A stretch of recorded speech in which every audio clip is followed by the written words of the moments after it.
അങ്ങേപോലൊരു ശ്രേഷ്ഠനായ ഒരു യോദ്ധാവ് ഈ ലോകത്തിലില്ല. മഹാഗുരു ദ്രോണാചാര്യരുടെ തേജസ്സിന് മുന്നിൽ ആർക്കും പിടിച്ചു നിൽക്കാൻ കഴിയത്തില്ല. അതുപോലെ ശല്യർ, വികർണൻ, നിങ്ങളെല്ലാവരും കൂടെ ഉള്ളപ്പോൾ ഇങ്ങനെ പാണ്ഡവർ ജീവിക്കുന്നു. പാണ്ഡവർക്ക് എങ്ങനെ ഇന്നത്തെ വിജയം കിട്ടി? എന്താ സംഭവിക്കുന്നത്? ഞാൻ എന്ത് ചെയ്യും?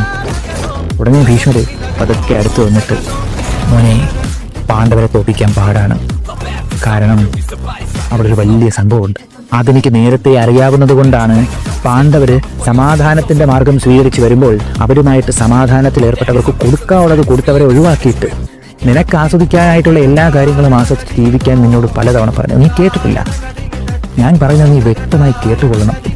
അർജുനന്റെ രഥത്തിന്റെ മുന്നിൽ ചമ്മട്ടി പിടിച്ച് ഇങ്ങനെ ചിരിച്ച മുഖത്തോടുകൂടി പുഞ്ചിരിയോടെ ഇങ്ങനെ ഇരിക്കുന്നത് നമുക്ക് വിചാരിക്കുന്നത് പോലെ വെറും ഒരു യദുവംശത്തിലെ ഒരു ആള് മാത്രമല്ല അത് മഹാവിഷ്ണുവിന്റെ പൂർണ്ണാവതാരമാണ്, നാരായണനാണ്. ഇത് ഞാൻ അറിഞ്ഞത് വേറെ ആരിൽ നിന്നുമല്ല, എന്റെ ഗുരുനാഥനായ പരശുരാമനിൽ നിന്നും.